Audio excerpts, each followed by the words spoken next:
everyone. Welcome to a laughingplace.com news update. I'm Rebecca Mosley, the co-founder of Laughing Place. And with me this morning is our CEO and my buddy, Benji. How you doing, Hi, Benji? everybody. Hi, Rebecca. Happy Christmas. Merry Christmas. It's not a not. No, see, I'm a Thanksgiving when the Macy parade. Then we can, yeah. No, I'm a traditionalist when it comes to that. I I I spent too long at Disney. It's like as soon as now Halloween sometimes extends to like November 2nd, but there isn't you save time by taking down the Halloween directions and putting up the Christmas decorations at the same time. Okay, Um, okay, but here's the thing. For me, that's like November 11th. For some reason in my head, the Disney Christmas season would end and would begin November 11th. That's the date that's locked into my brain. Spoken like someone who went to Disney a lot in the 90s. Yep. it was um, 100%. Oh, it's funny because I remember it was always one of the things. Do you remember, like, they were doing a lot of facade work on Main Street at one point, and they would do photo scrims of um, what it looked like, so that it looked a little nicer than just yes. having sort of a brown Yes. facade for a minute. But they had a heck of a time because between Halloween and Christmas, you had to get the pictures you knew for January Oh, right. in like March, or Yeah, no, totally. July, in Yeah. order to not have decorations on it. So every once in a while, you would see like a Halloween bunting that like they Yep. just couldn't like avoid. I mean, you figured they wouldn't be able to sort of fix it in post, but it was Oh, probably it's a scrib. yeah. It's a temporary thing on the facade while stuff's being done. But let's see, Benji, I know that there's a lot going on here at Laughing Place, which is why you thought, hey, everybody's busy. So let's all get together and talk about why we're all busy. Yeah, I mean, now, first, I guess we should. One of the reasons we've been a little absent is Tony Betty from our team had a wedding, so Yay! we were all in. Well, most of us were in Florida to attend, and then, of course, the Walt Disney Company decided, you know what, strike be danged, we are going to just keep you all very busy. Yeah. And so I thought today was going to be a busy news day because Halloween is kind of like no one wants to announce like something on Halloween. Everyone's attention is someplace else. But I was a little shocked when just in my general browsing, came across this Variety article of, I believe, Crisis at Marvel. So, and it's not just one of those like clickbaity things. I mean, there's actually some reporting in here. So I think we should talk to our friend Mac, our Marvel That expert. sounds good to me. Hey, Mac, why don't you pull yourself in while I pull up the article alongside us here? And Mac is our guru. Oh, I probably kicked you out when I added that. But Mac is our Marvel correspondent here at Laughing Place, and he and Benji periodically host our Marvel chat show. And I know you also co-host a podcast with our site editor Kyle Burbank, Zacks of Life. So yeah, I'll let you guys talk because Marvel is so like not my forte. So Mac, the headline here, there's a lot in here. So, um, I mean, let's set the stage, right?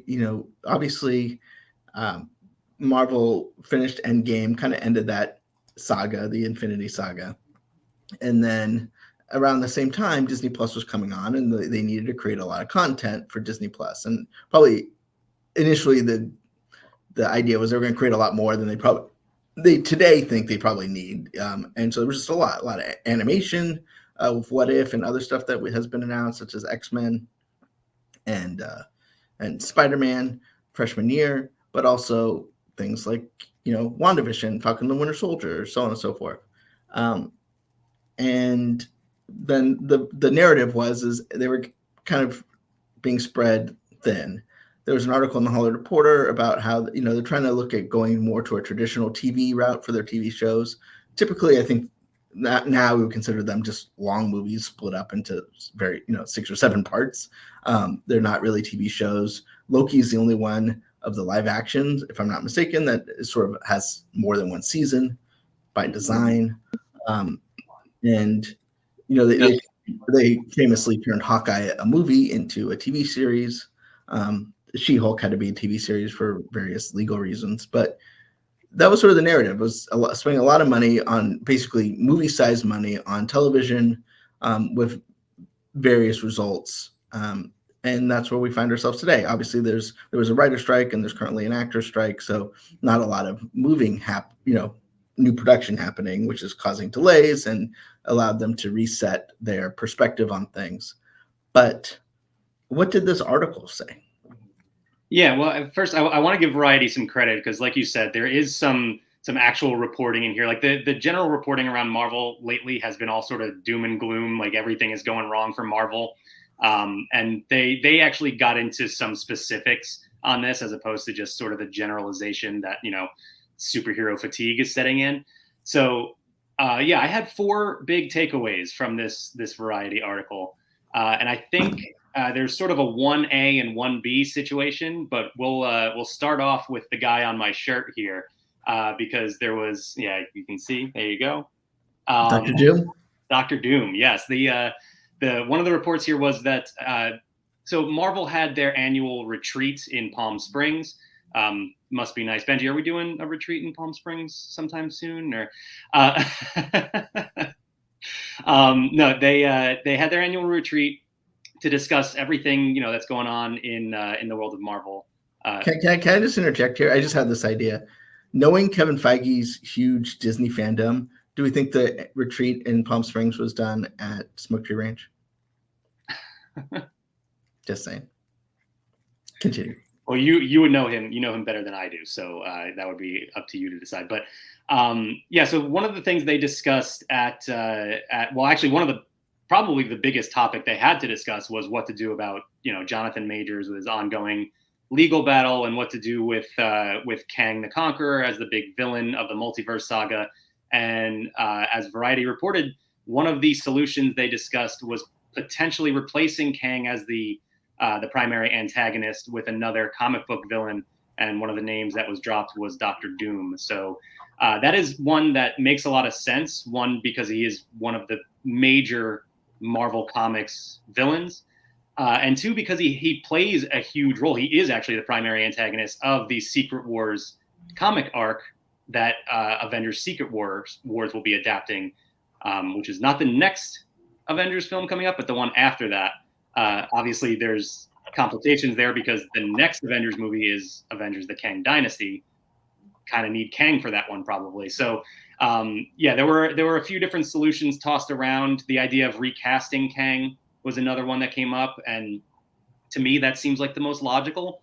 If I mean, and I think it's important to note here that Kang is known for being variants, and there's already been an establishment that variants don't necessarily look like the sacred version of. I mean, that not sacred in terms religious. I mean, in terms of the storyline, the sacred timeline version of the MCU. So there's obviously sort of, you don't want to harken back to the whole Terrence Howard, Don Cheadle swap, but at least in this there could be a character that looks different who is a Kang variant, and that would at least make storyline sense. Yeah, absolutely. No, it wouldn't be difficult at all to recast this character, I don't think. Can I ask a question kind of from an outside the world of Marvel point of view? As a Star Wars fan, I'm beginning to have a bit of fatigue with the amount of, I feel like I'm constantly being set up for a story rather than being kind of offered a complete story.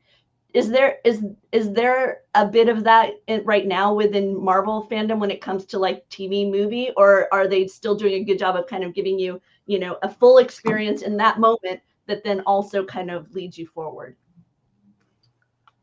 Yeah, no, I think that's exactly right. I think that is the issue they're facing right now, because when you go back to phase 1, we're talking about 6 movies to get to the first Avengers movie. Now we're talking about, I don't even know what we're on for phase 4 and phase 5. We're at like 12 movies and 18 TV shows or something like that. So there's been so much leading up to the big story arc that they announced a long time ago at this point, and we still have quite a while to go until we get to that payoff. So I think that's where the fatigue is more setting in, as opposed to just the genre in general. So I think it would benefit Marvel to get to the big crossover events, sooner rather than later. Well, I also think it's got to be frustrating to go from, they had a plan, then the pandemic messed that up, then they create a new plan, then the actor strike messes up, then they have leadership changes at Disney, or in the midst there they have leadership changes, and they're asked to just create a lot more content and then asked to cut back the content.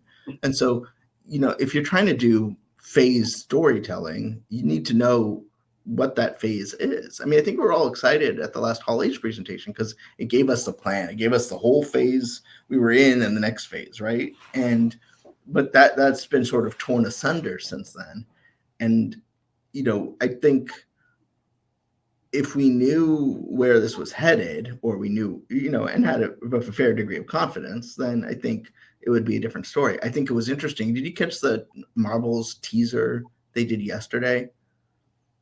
I have not seen that one. I don't believe. So it says, something like you won't believe what happens next, and then the NET disappear, and like the X stays on a little bit longer. So they're definitely trying to okay. And I think the X-Men gives them an opportunity to kind of have a big reset, where it's an Avengers type level team who, if integrated MCU, kind of gives them that Spider-Man mojo, where it's like it. But I think we're struggling to get there because it just seems uneven, right? We just don't know what the plan is. Why does this show exist? Does this lead in? There's so many loose threads right now. What happened to Moon Knight? Where's he going to show up next? Like, it's almost like there's too many storylines happening. I was excited I felt like in the Infinity Saga, there was a lot that happened in between that we didn't get to see because it wasn't movie worthy. And I was hoping Disney Plus would kind of show us those smaller moments. Like, the Avengers are avenging when the world's not being threatened. They're doing littler things, but they're still doing stuff. They're getting the cat out of a tree kind of stuff, right? And I think, and it happens in comic books too. People complain. It's like, oh, we just go from event to event. So then they say, okay, and then they tell smaller stories. And, I think even like, stuff like Werewolf by Night or the Guardians Holiday Special are nice, just smaller moments. But I think in many ways the scope of the TV was too big. Like, it made it feel like these were the movies, and really you needed something smaller to kind of get you to the movie that was optional. But that's my little soapbox.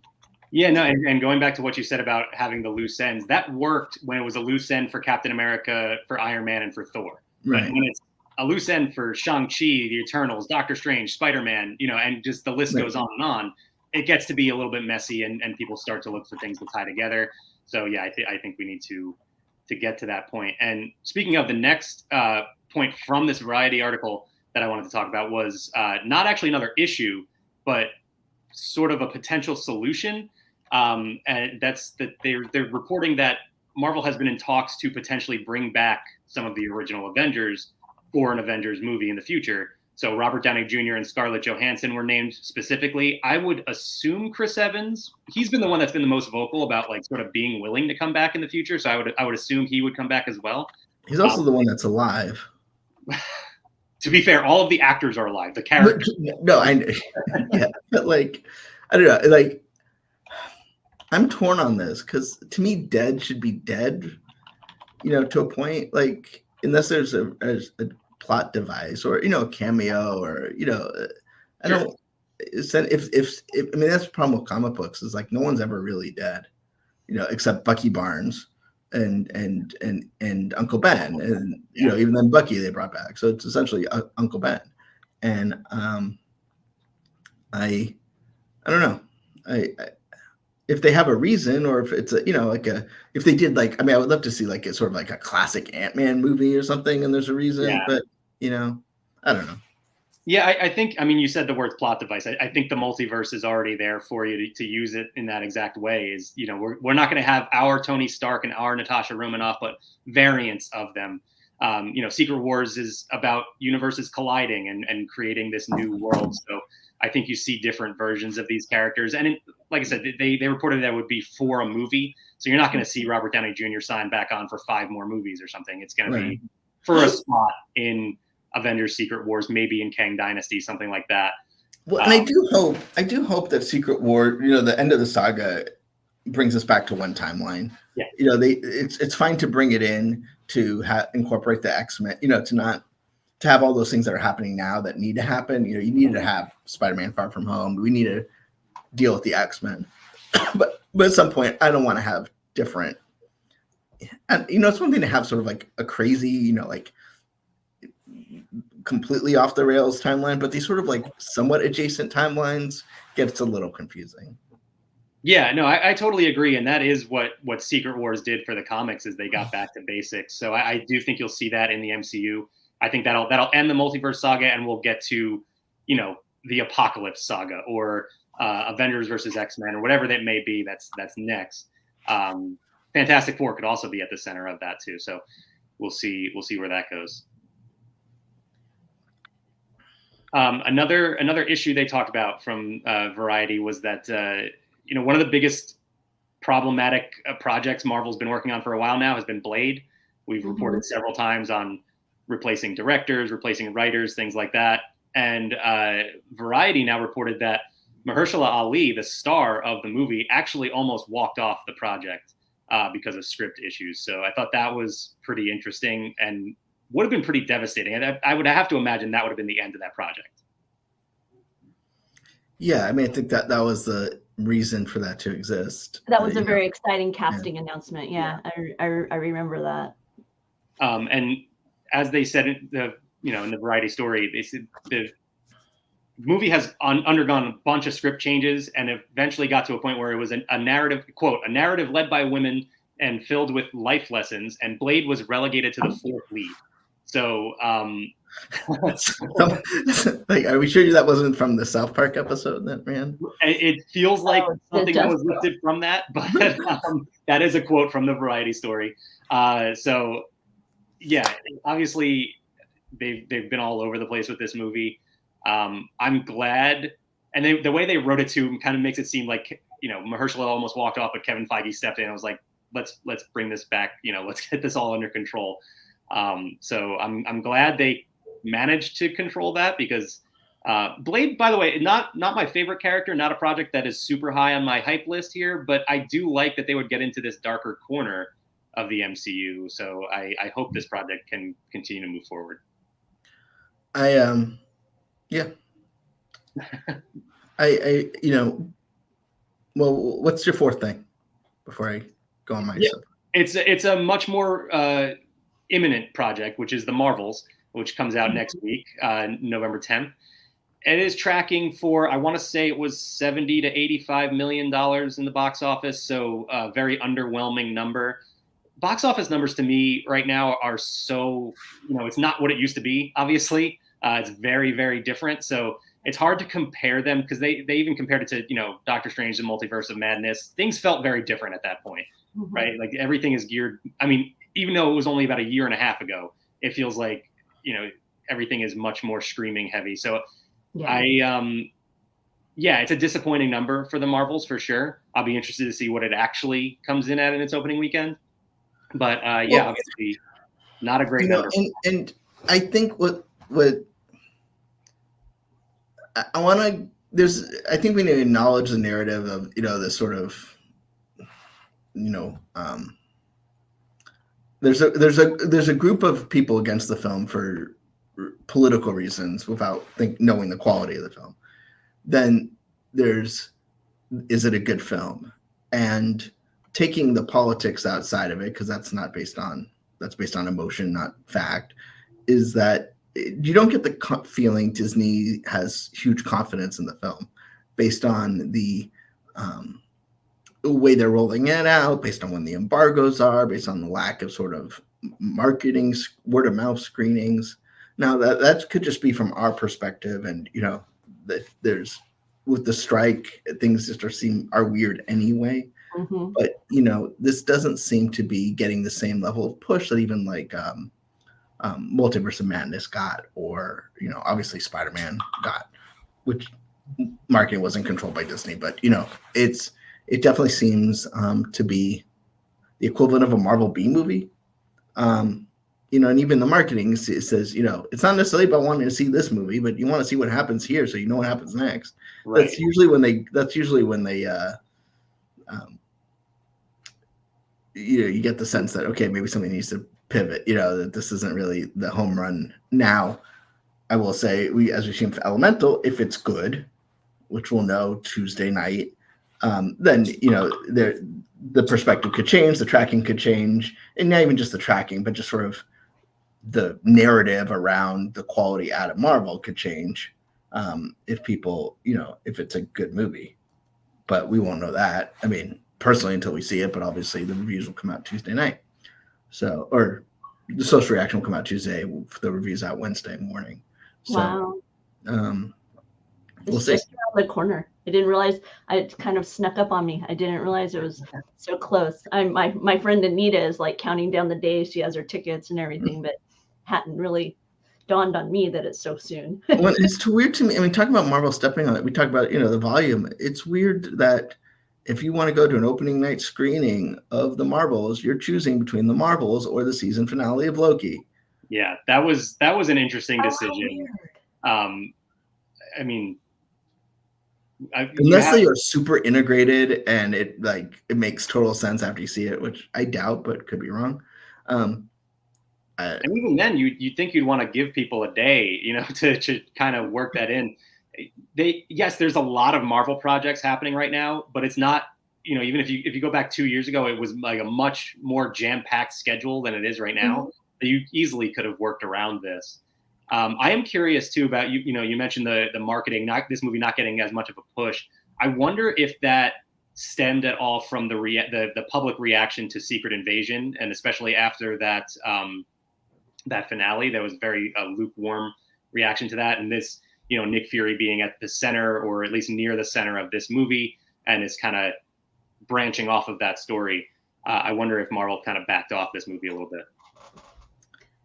I mean, we'll get the story eventually, but we're not going to get it until after it comes out, right? And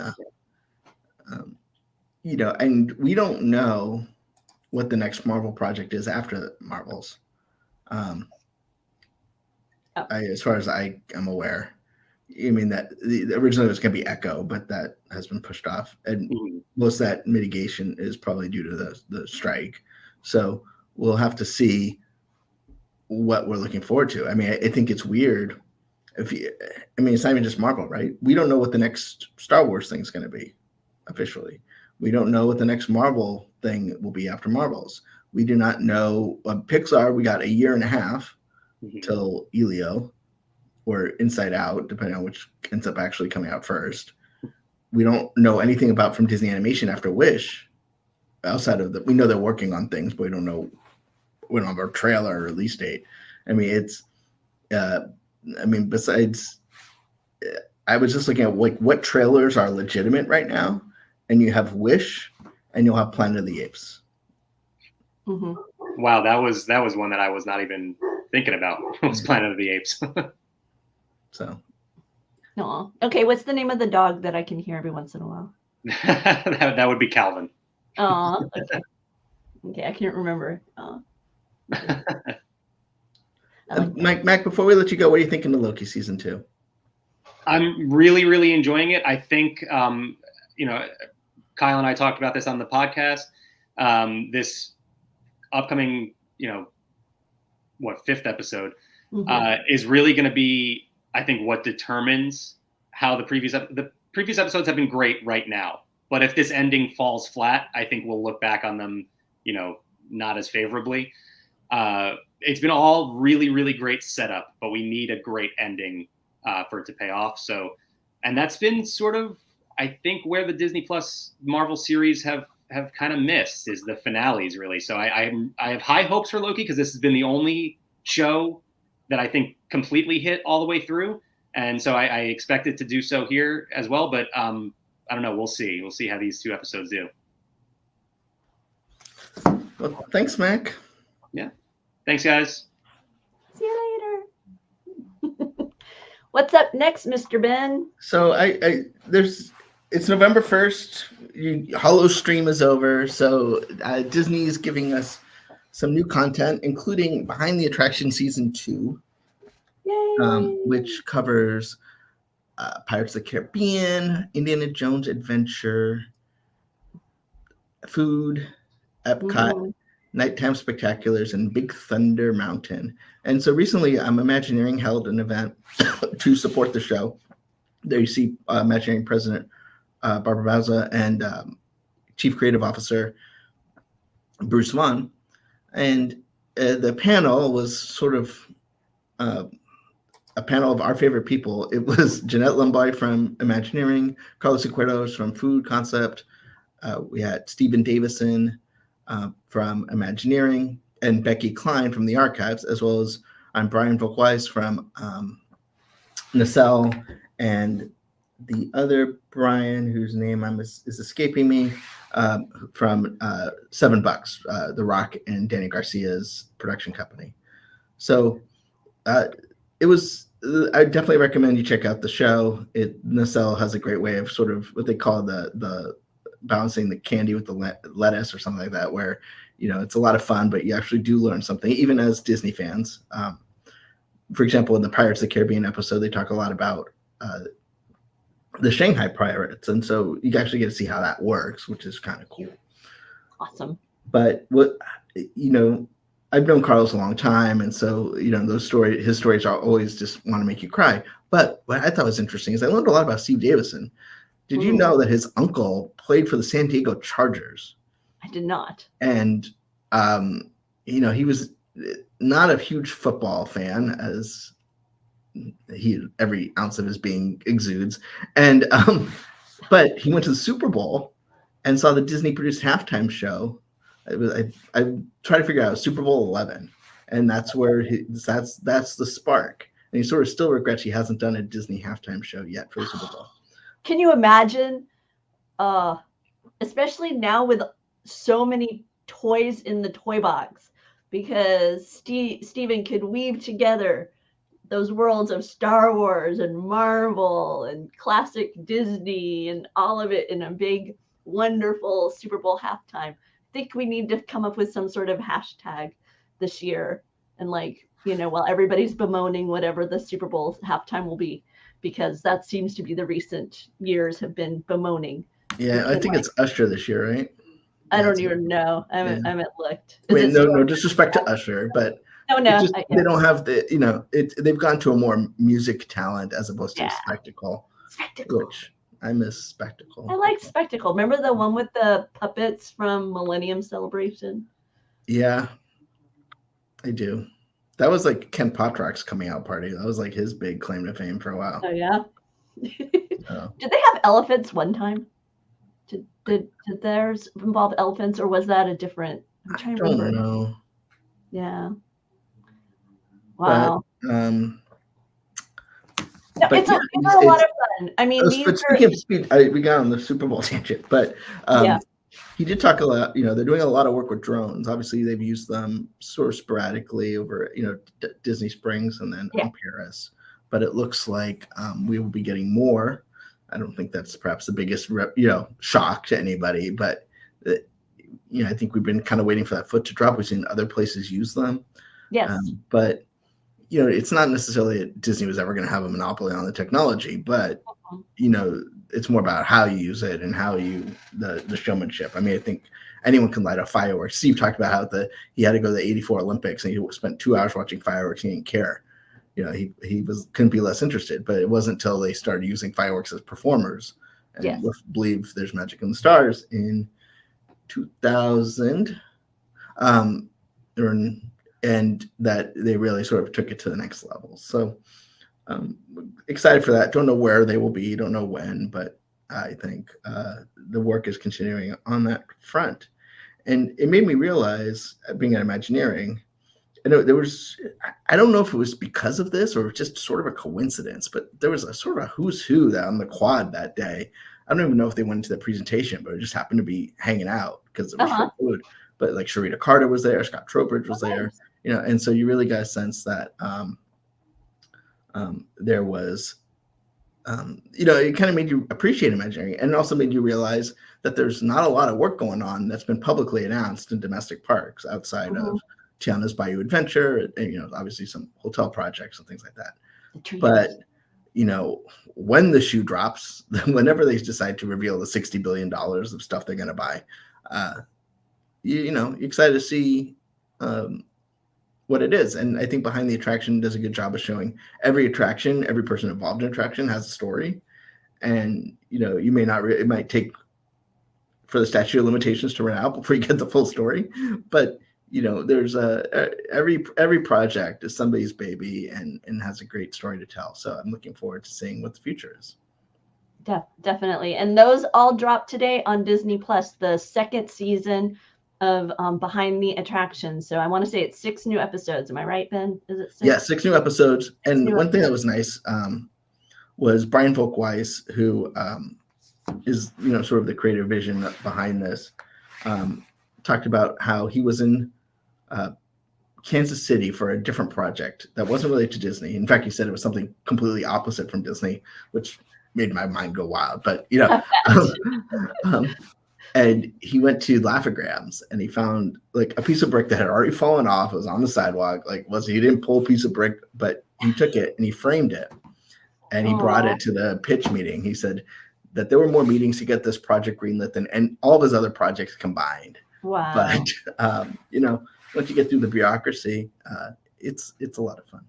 I love the idea that you now have a Google alert for his name, so that way you can figure out what was the opposite of Disney. And there's some other stuff on the content side. Firebuzz season 2 dropped today on Disney Junior and Disney Channel, but there's a few new episodes on Disney Plus. And then we just got word that Dial of Destiny is going to be coming to Disney Plus on December 1st. So just about a month from that's today. Awesome. Yeah. So, I bet JJ's happy about that. Dial of Destiny is coming to Disney Plus sooner than later. So with that, I think I'm going to pivot. I'm going to move some things around because we see Mike here. Yeah. And I don't remember what Mike thought of Dial of Destiny, so I want to remind myself. Okay. Well, are you going to bring him on? I'll let you do that. Hi, Mike. What did you think of Dial of Destiny?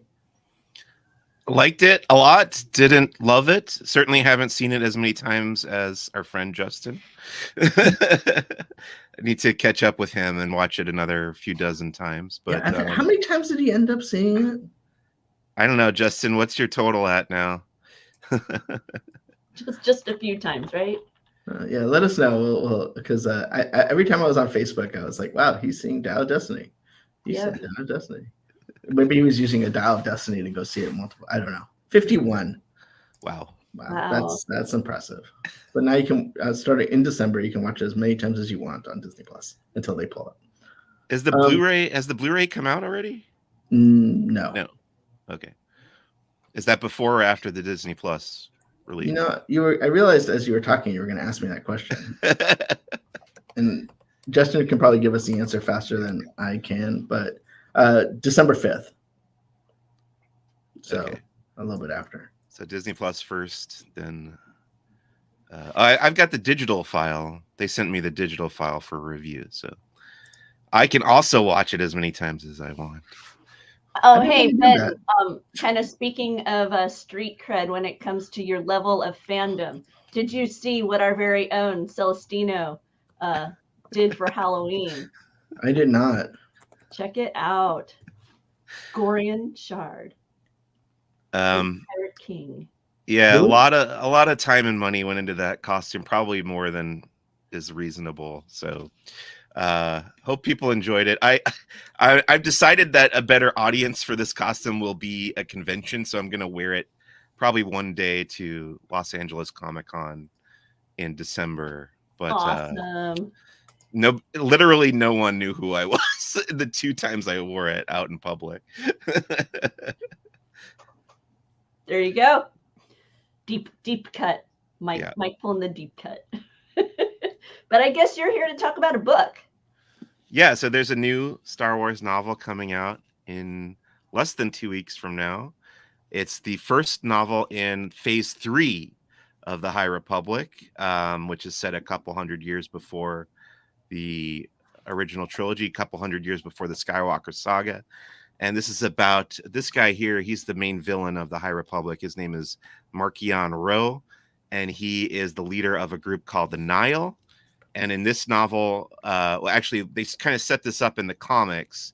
There was a comic called Shadows of Starlight where they established that the Nile have kind of walled off part of the galaxy with these like invisible force fields, and like claimed that part of the galaxy as their own territory. And most of the Jedi are trapped on the other side with, in Coruscant, on the planet Coruscant with the Republic. But there are some Jedi trapped behind what's called the Storm Wall, which is what they've called this big force field. And this novel is about both the people on both sides trying to figure out how to breach this wall. There's also some time spent with the villains. I really enjoyed it. I thought, much like Justin noted with Dial of Destiny, I did think it dragged a little bit in the middle, but otherwise really, really good. Written by George Mann, who's done a bunch of Star Wars short story work, and he wrote a middle grade novel, I think, for the High Republic before, but really good writer. He's done some comics, and I enjoyed it quite a bit. It's got some good characters, some fun action. The last 50 pages I thought were actually like really pretty thrilling. So this would be a recommend from me. Cool. There you go. So if you're looking for, maybe if you have a Star Wars fan in your life, you can introduce them to the High Republic era. So I have a question about the High Republic. Sure. So this is the final phase, right? Final, like those. It is the final of the first announced 3 phases, but they did imply at the High Republic panel at Star Wars Celebration this year that it may continue past that point. So it was announced to first have 3 phases, and this is the final of those. Who knows what will happen after that? I think it is proving to be pretty popular. When I go to the panels, people are really excited about this. Like, especially surprisingly, a lot of really young people I've noticed, and it's great to see young people excited about books, especially Star Wars books. Like, I don't know. This is considered pretty dorky when I was a teenager, and I was definitely reading a lot of Star Wars books then. It was not a popular thing among my age group, but yeah, it's neat that the younger fans are picking up on the novels as well. I think a lot of us have that experience of things that are super cool and popular now. We were nerds and mocked for. Could I, as a Star Wars fan, but not a High Republic reader, could I pick this novel up and do okay with it? I mean, I'm sure, just like jumping into Return of the Jedi when you haven't seen any of the others, there's some aspects, but I mean, just overall, would I be able to jump into it?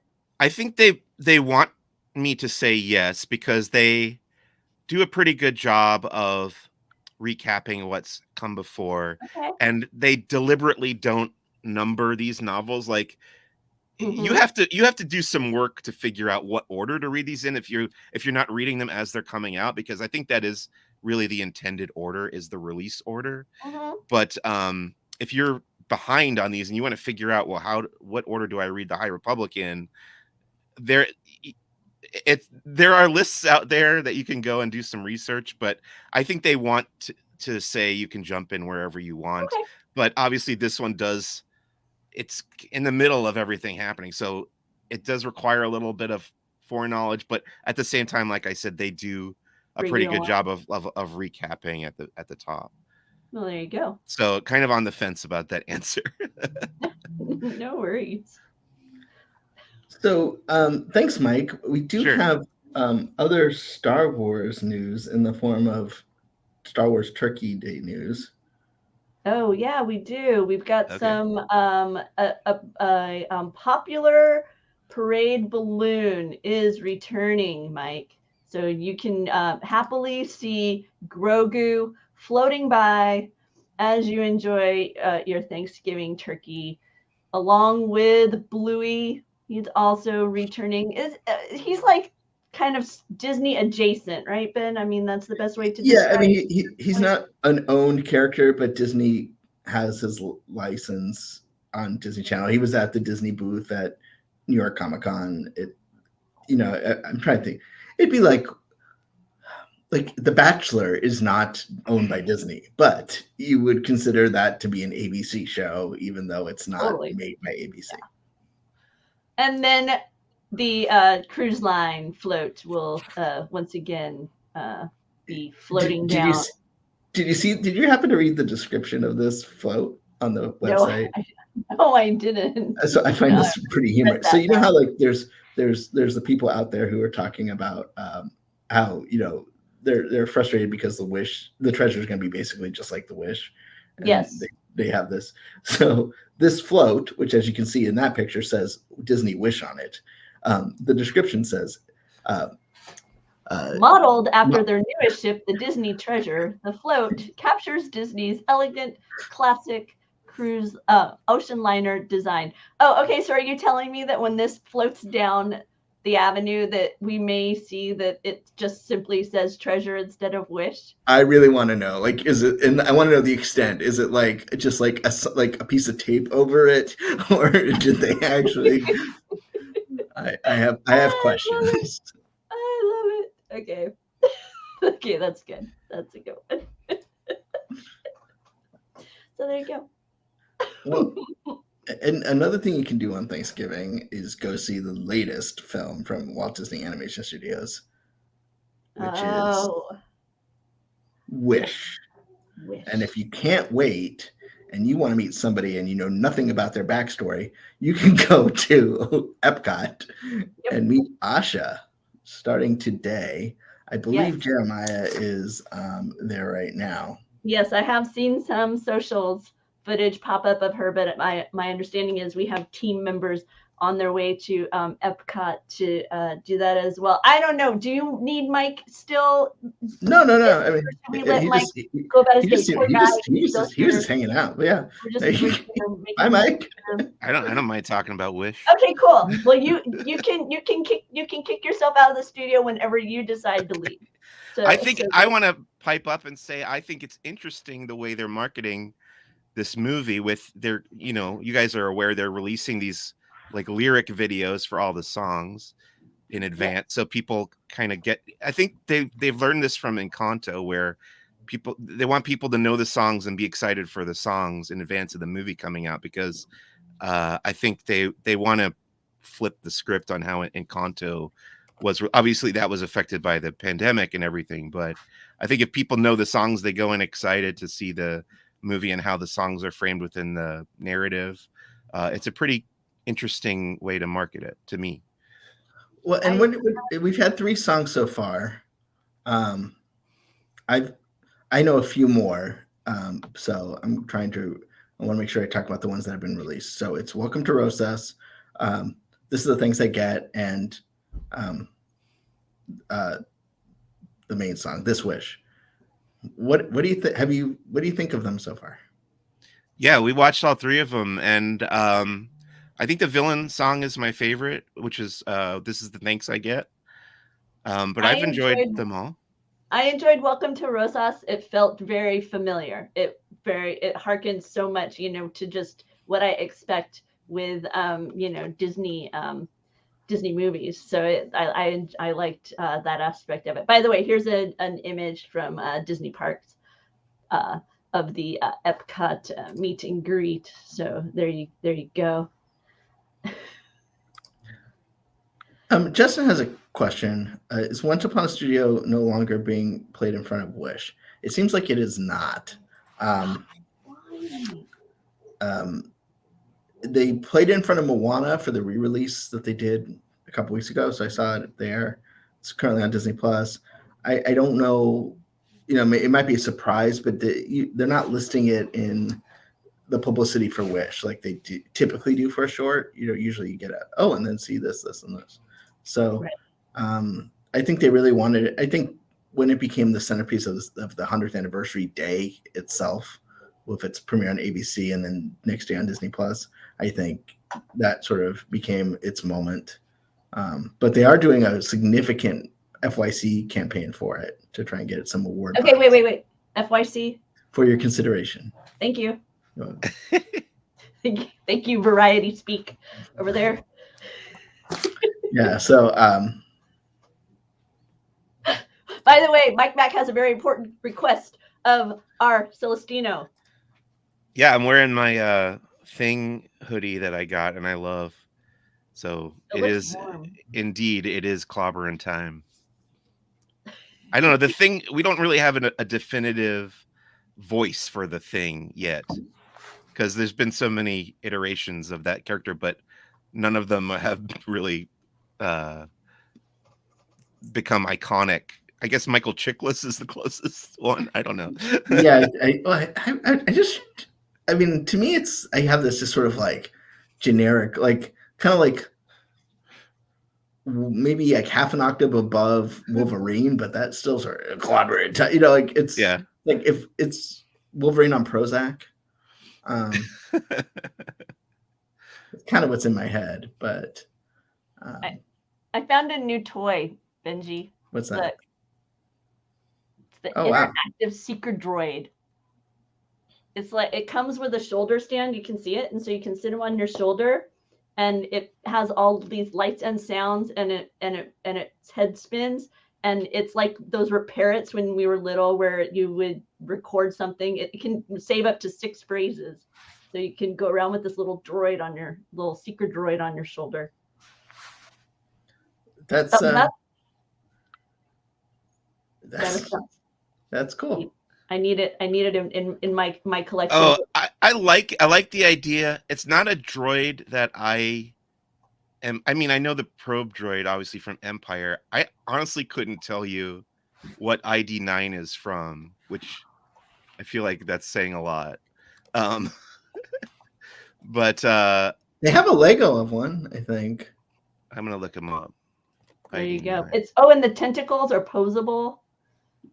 And apparently it has a high-low pitch knob on it as well. Yeah, I want. Okay.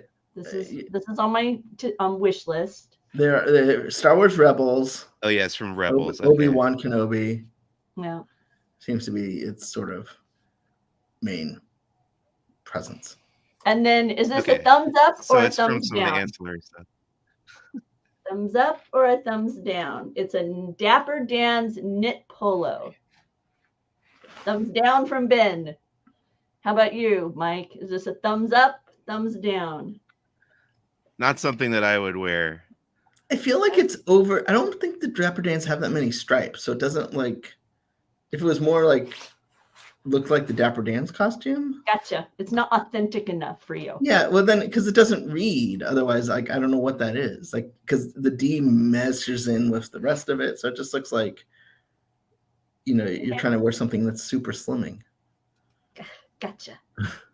When I saw it, I thought of Coke Corner instantly. I also did not immediately go to the Dapper Dans. I thought. I mean, it may be that's just bad naming. If it was a Coke Corner thing, then I think that'd be better. Yeah. I don't know. Yeah, I don't know why, but my mind went more to the Coke Corner piano player. Yeah, that's exactly what that is. Yeah, that's what it is, and so it's poorly named. Yeah.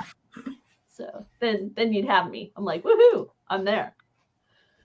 Yeah, I think it needs to be broader striped. You're right. That's why. It's because it's not the broad stripes. Exactly. Okay. See, this is the insightful, investigative journalism that happens at Laughing Place. So, what do we got next up? Oh, the Kansas City, the Disney 100 exhibit's going to Kansas City. So I think it's funny. It's going from Chicago to Kansas City. It's like doing the Walt trip. Mm-hmm. So Kyle Burbank was there. Tickets are available now if you want. But the he already wrote it. Wow, good going, Kyle. And it opens in May. And tickets are available at unionstation.org. I know I'm probably the only person here who has seen this exhibit yet. I know Jeremiah's seen it, but it's an impressive exhibit. It's unlike, I don't want to disparage anything because it's not, that won't be accurate, but this one is definitely more produced than other Disney exhibits. if you've seen Treasure of the Disney Archives or the costume exhibit, they're great, but they're more, asset focused. This one definitely has, sort of production elements outside of the assets. It's less about seeing this item, but more about kind of going on a story through it. So yeah, so here's the thing, Mac. I guess Kyle mentioned to us that there was more Travis Kelce references than expected at this announcement event. I haven't watched the video, but assuming that there's more than zero, yeah, I think this Travis Kelce Taylor Swift thing is getting a little out of hand. By the way, as part of the announcement today, they also highlighted Kansas City centric items. So you'll find those in Kyle's write up here. And like Ben mentioned, I'm anticipating we have video coming as well if it hasn't already popped up here. Oh, yeah, there you go. So you can watch it right here on the Laughing Place YouTube, the Disney exhibit coming to Kansas City. Look at those mouse ears. Are they wearing the Disney Plus mouse ears? Yes. That's funny. Like that. Like yes, they are. I feel like it's like those Disney Plus mouse ears are like that 2000 pin. Like if you don't have at least 12 copies, you have not lived a full Disney life. I'm not trying to gatekeep, but like those have been everywhere lately.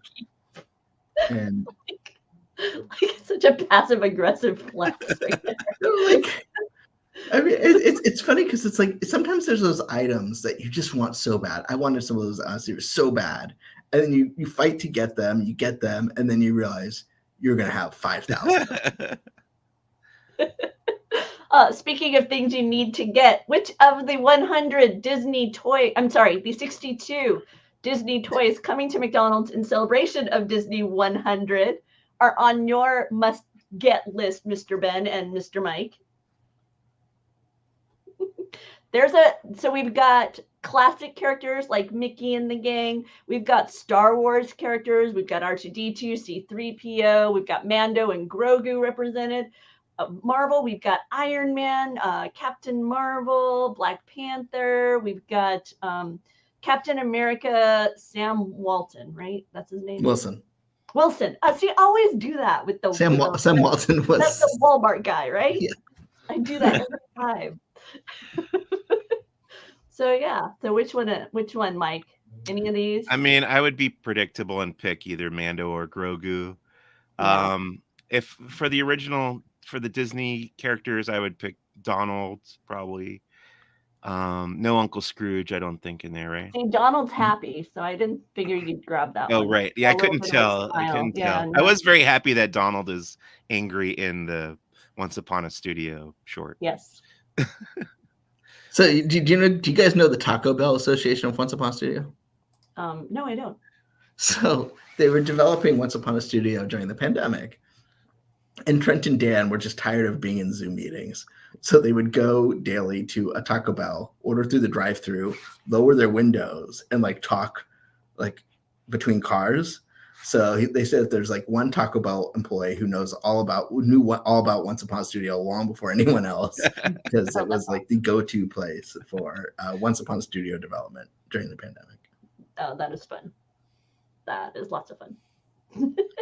Yeah, I see. I want the one with Mando because it's got the Razor Crest. He's sitting in the Razor Crest. Yeah, that's fun. Yeah. I think it's cool how the Star Wars ones are like in little ships. Yeah, right. Well, I see Darth Vader now. Yeah. Yeah, he's in a TIE. R2 is in an X-wing. C-3PO is in a Sand Speeder, and Rey is in the Falcon. Very interesting to me that they chose Star Wars characters who do not require a person's likeness to represent in toy form.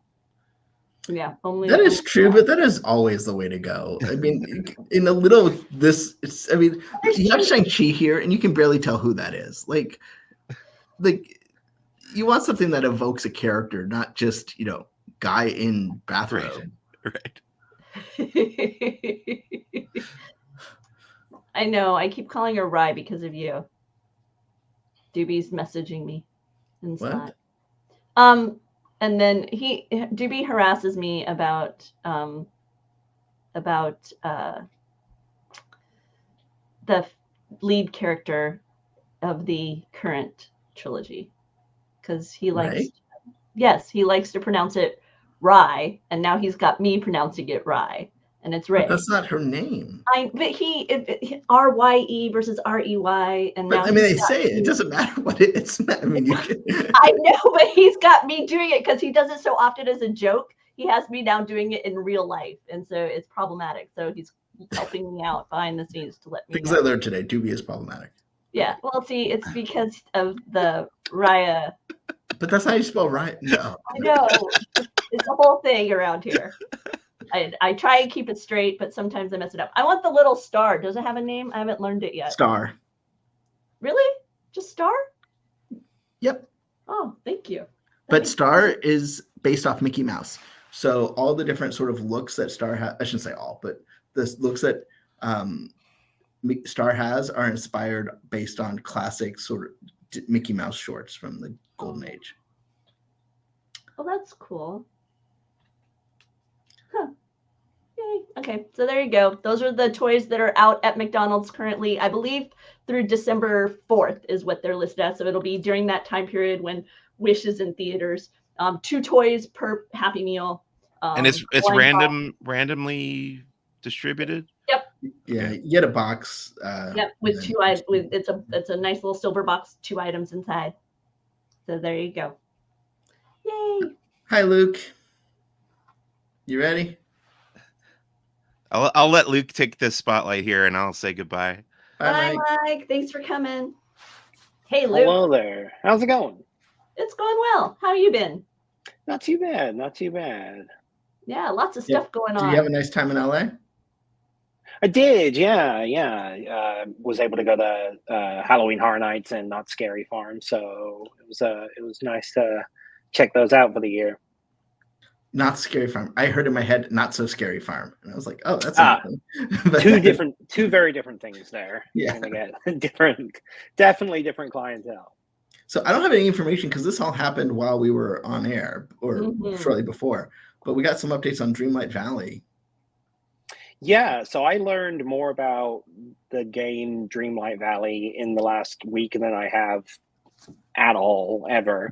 But it's an interesting looking game. It's been in a kind of an early access period for about a year at this point. And they held a stream today to kind of go over what has happened so far in the game and some things to expect in the future. So one thing that came out, so I'll just kind of go over some of the points. We had the Disney Dreamlight Valley official game soundtrack is now available on your favorite streaming platforms, so Spotify, Apple Music, all those kind of things. That came out today.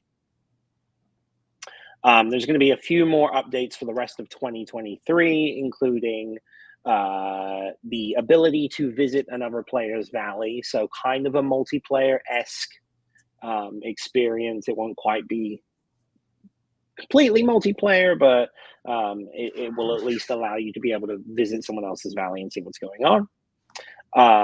There's a few new characters coming, including Jack Skellington, and some of the Disney princesses will be getting winter looks. Specifically, Belle was one that was showcased, Belle from Beauty and the Beast, in her kind of iconic winter look from the middle of the film. The game will be leaving early access on December 5th and will now become a paid offering. It was originally planned to be free to play, continue that way, maybe with like paid add-ons, but now for anyone that wasn't already in the game during the early access period, it will be a paid offering as of December 5th. And then there's some more updates coming in 2024. You're going to get more characters, including Tiana from Princess and the Frog, Mike Wazowski and Sully from Monsters, Inc.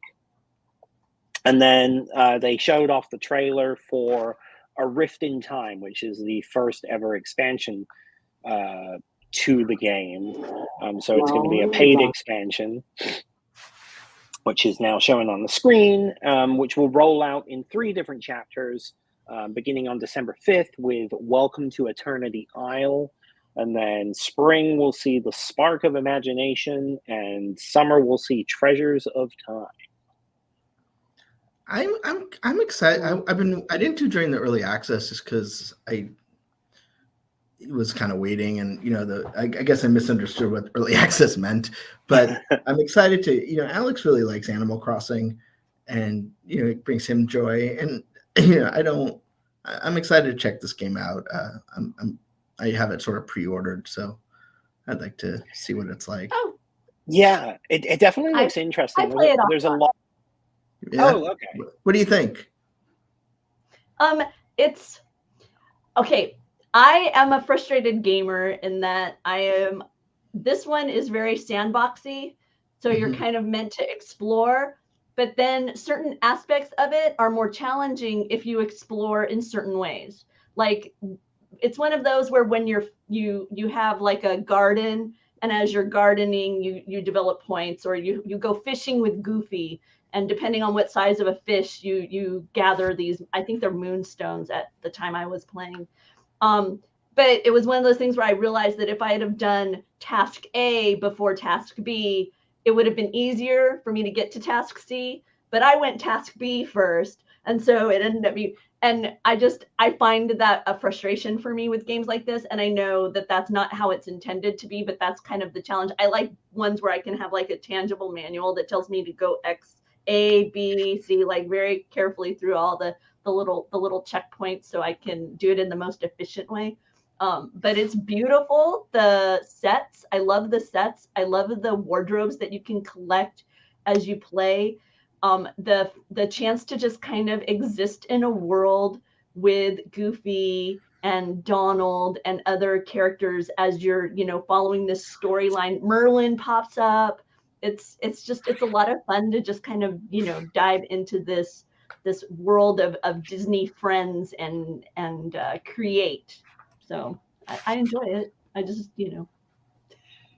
Well, like you were saying about the environments, one of the things they showed off from the expansion pad for A Rift in Time was just some of the different Disney icons that are all kind of like strung together in the valley. So, like, there's one shot where it's you see Pride Rock from The Lion King next to the mountains of Pandora and Miss Tilly from Typhoon Lagoon. So it's just all sorts of different things you wouldn't expect to be next to each other, and that's kind of a fun way to do it, Mm-hmm. Yeah, I like that kind of melding of franchises in a way. It's a lot of fun there. The final announcement they made during the showcase was that a arcade edition of the game will be available on Apple Arcade beginning December 5th.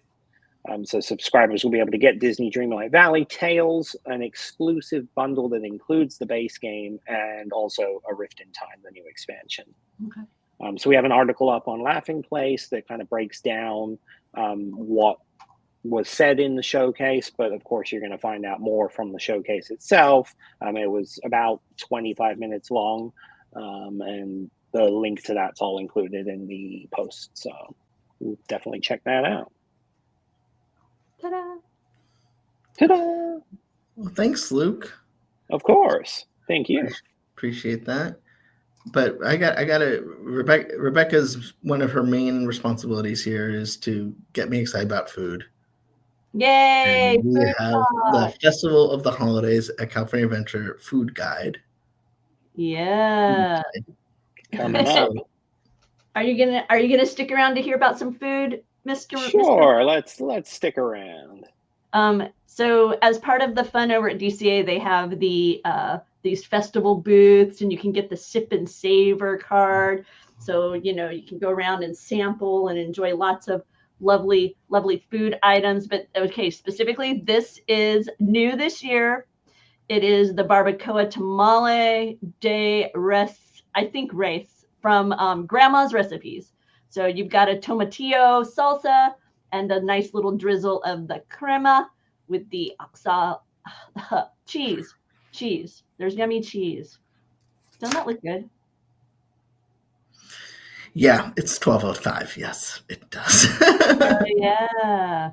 And then let's see. Next up, this is something for Doobie. It is over at Making Spirits Bright, new this year. Impossible chicken curry bites. It's topped with a lemon raita and that coriander chutney. And I know Doobie is a fan of coriander chutney.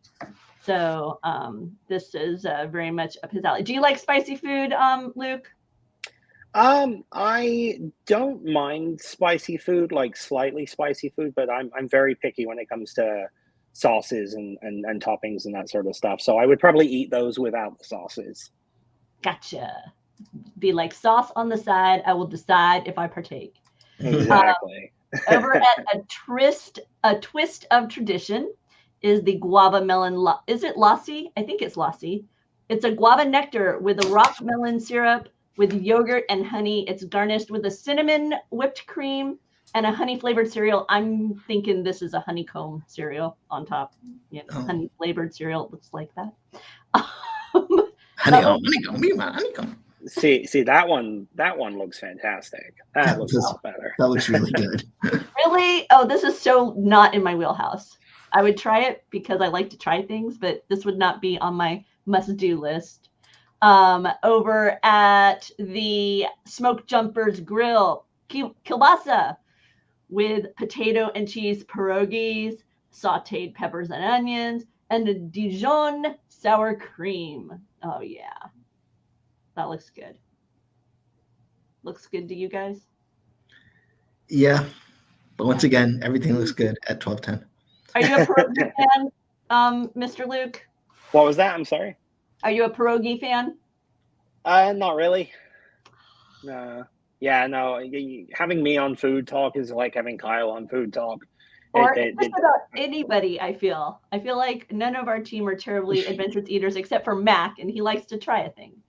Like mac and cheese. I will not eat mac and cheese. So what? This one is off. I not a fan of cheese at all. So this is a Southern style. That's how we know you weren't born in this country. Yeah. It's over at Merry Mashups, and it's going to have an andouille sausage. That's, I'm guessing, what makes it a Southern mac and cheese. Looks that good. in the little bowl, like, because you know it's not actually gonna come in that, right? Like, what's it actually? Oh yeah. I know. I want to see it in real I'd be life. impressed if it did. I would get it without the sausage. I don't do the pork products, but I love a good mac and cheese. I'm very picky about my mac and cheese. Apparently Doobie is now giving Luke the side eye because you don't like cheese, and so therefore he's decided that you're sus. Has sus reached the point where now beyond middle-aged men are using it? I'm surprised that that's a word that is not that Doobie would use. I'm surprised that it's not in his like list of hated phrases. Oh, but you don't know that Doobie uses the list of words he hates. This is the little known caveat. I was watching an episode clever. of Pretty Freaking Scary on Disney Channel last night, and they used sus, and I was like, okay, it is now not just. I was hanging out with some guys from Marvel at Comic-Con, and they told you guys probably know like Brian Crosby, and like he was talking about cap and bet. So like you would say like no cap as in like no lie, like this is really good, no cap, or bet as in like yeah, that's right, bet. That feels as bad as you guys with your back when you were like so Rizzullo.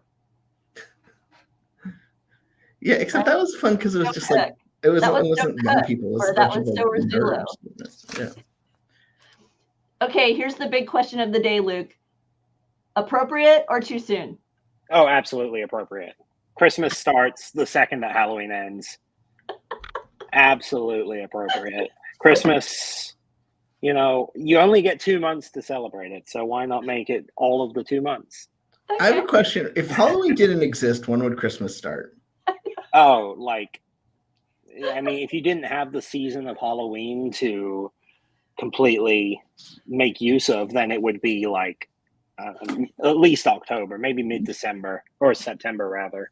July Yeah, 6th. it's like Hollywood is Halloween is the ultimate buffer of Christmas that prevents, like, people used to be like, those people who are like, it doesn't begin till after Thanksgiving. No, Thanksgiving wasn't strong enough. Halloween stood its ground and protects October from merriment.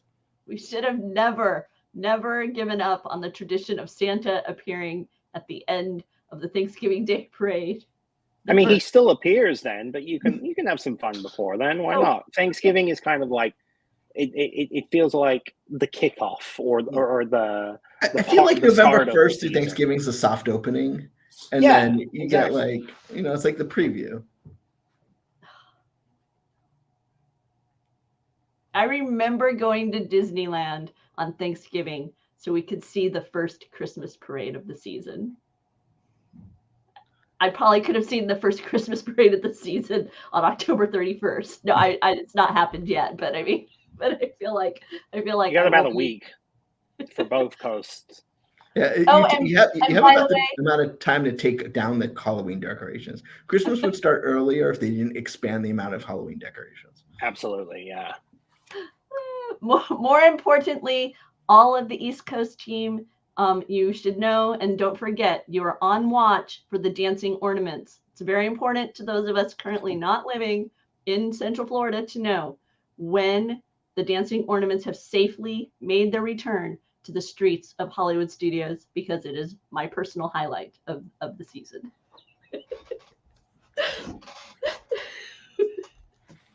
So you know what happens when the holidays come around?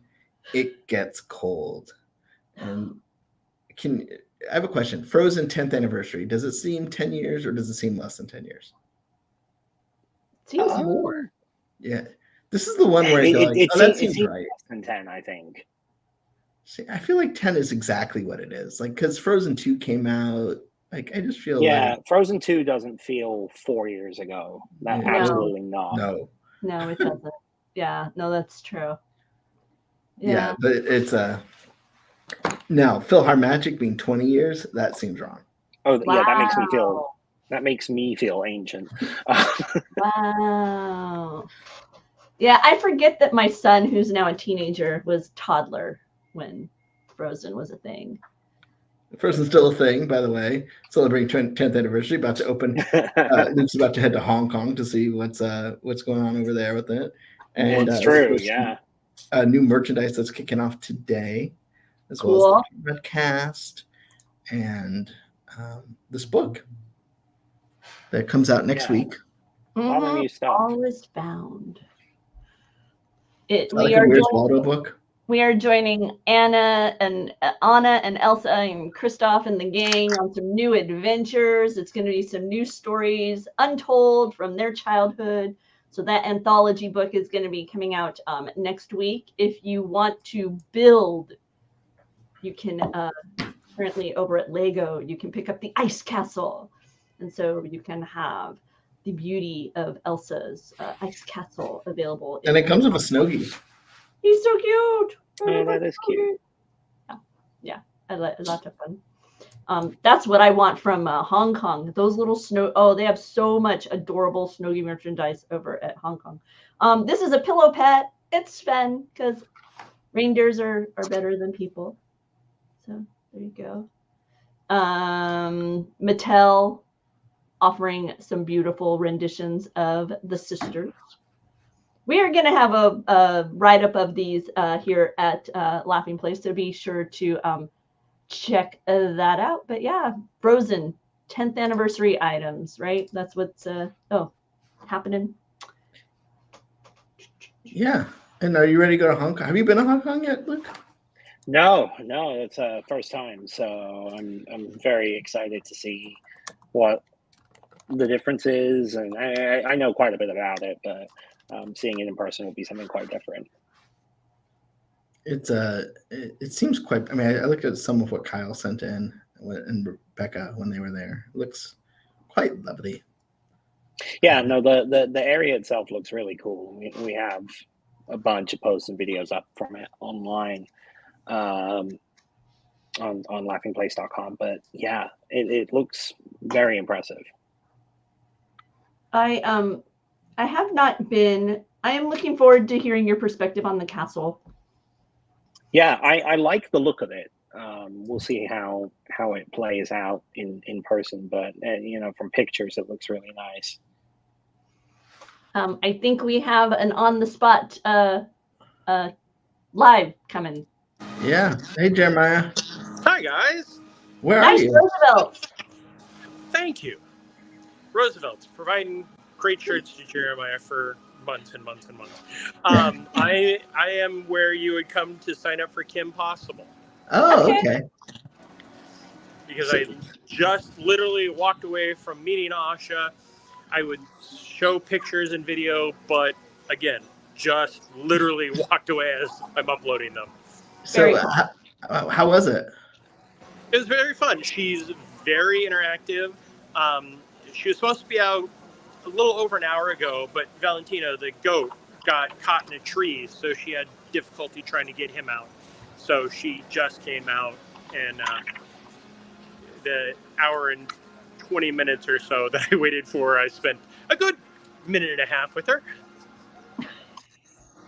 But no, it's a very fun meet and greet. It's in the old gazebo, Duffy's original home, now home to Asha. So as you're heading into World Showcase, you can see her. Cool. And can we go to non-Disney for just a second? You went to a groundbreaking of an affordable housing community sponsored by Universal, right? It's actually not sponsored by Universal. Universal donated the land for it. And it is going to be, it's 20 acres. It's right near the convention center. As they were kind of reminding Mayor Jerry that they need to change the convention center to the convention center corridor area. Sorry, I was taking a trip with Luke. So yeah, he was there. They talked a lot about it. One of the big goals is it's going to be everything in one place. They talked about if families are there, I think they said 70,000 people work in the theme parks, hotels, everything within a 7-mile area. So opening this up will give a lot of space, or give space for housing and for families to live very close to the community that they support. And in the housing complex or apartment complex, there will be a preschool, there will be a doctor's office. It'll be essentially what Walt wanted Epcot to be, but in 20 acres and kind of sponsored by Universal. That's cool. And I know Disney's trying to get a housing community that they donate the land for off the ground. So, good to have a place to live. Yes. What's the weather like? Is it as overcast as it looks, or is it? It is very overcast. It's been very nice to sit out. I sat with Jeff and Denise from Mouse Steps, talked with them for a while in the hour that Valentina was still up in the tree, and didn't sweat a single drop. So it is perfect weather right now. Okay. Yeah, I went outside a little bit too, and it's unseasonable. Well, maybe not unseasonably, but it's cool for Florida. November 1st, unseasonably cool. Yeah. Well, 70 degrees is unseasonable for Florida in general. For Florida, yeah, sure. Well, cool. Well, we'll let you go, Jeremiah. I know you got to upload all that stuff, and you got another event you're covering later today, so you're just hopping around. Appreciate all that work. I will be everywhere. Tomorrow I'm... oh, that's right. I'm going to Bush tomorrow. I forgot about that, too. Okay. Bye, guys. Bye, Jeremiah. Bye.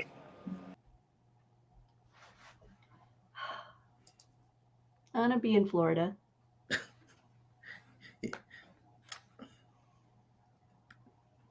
Not like you didn't have the option. I like it. Oh, man. I'm looking at this margarita. Check it out. Oh, look at that. What's the like coconut and rosemary syrups? What? Is that what the blue? What's the blue? Yeah, no. That's the margarita. That's the margarita. Yeah, that's the margarita with champagne bubble candy. I think the churro ale sounds more interesting. That sounds fun. churro ale. It's a churro ale with a slush of frozen beer with butterscotch, gingerbread, and house-made churro toffee syrups. That's very interesting. It sounds almost like similar to butterbeer, but alcoholic. Okay, it sounds like a cinnamon ale with like a butterbeer float. That's what it sounds like to me. I'm with you. Yeah, no, it sounds good. That's what it is. Yeah, I may have to go down to Southern California to try some of this stuff. This sounds good. Yay. I'm just perusing some more foods because I like foods.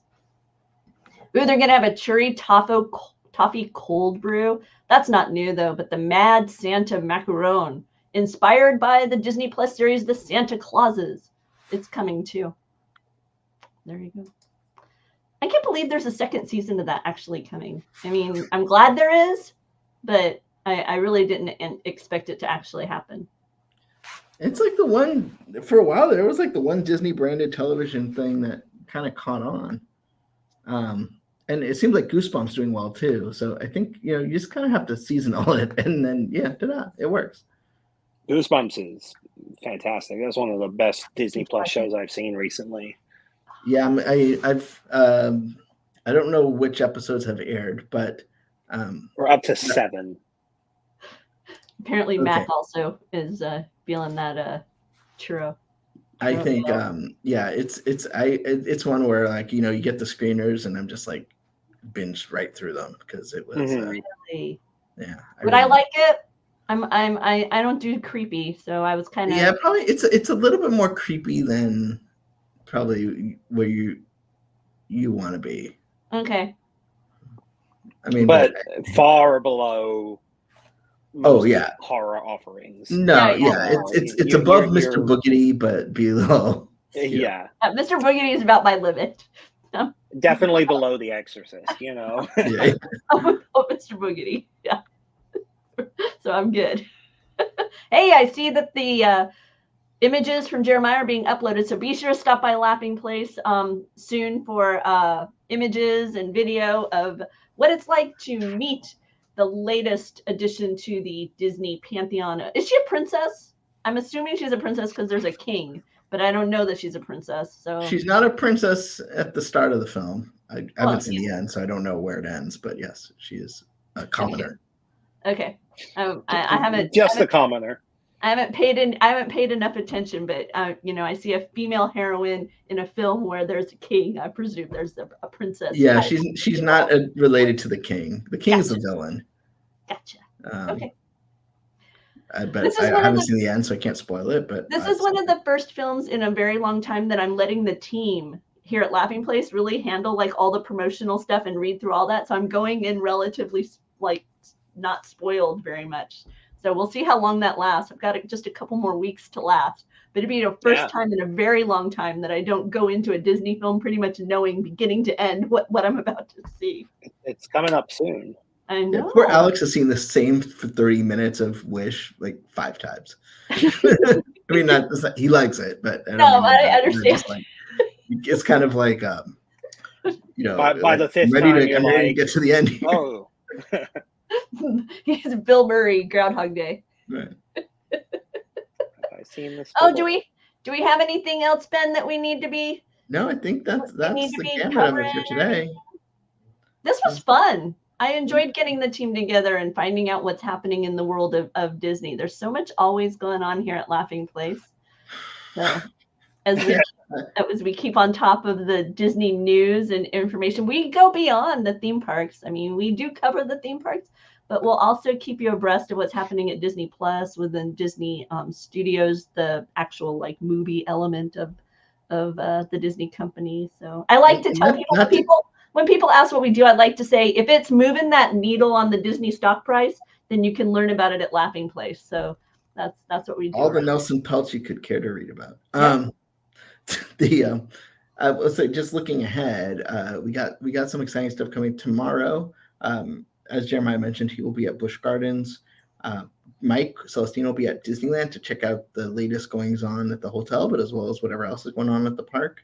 And then we have the penultimate episode of Loki. And on Friday, there's a lot going on that we can't talk about yet, but you'll want to follow us on Friday as well. And then there's another event that Jeremiah's at tonight. So a lot going on. Yay. And if you're in the LA area, don't forget you can sign up to go to Mickey and Friends Holiday Village in Venice. Mm-hmm. And if you can't go, Mike will be there Friday night to pass along what that ends up being. Doing a lot of fun little pop-ups in LA the last few weeks. Yeah, because you can't just drag out a celebrity to say, "Hey, look, see my movie." That's true. Yeah. Yep. Unless you're the Hunger Games.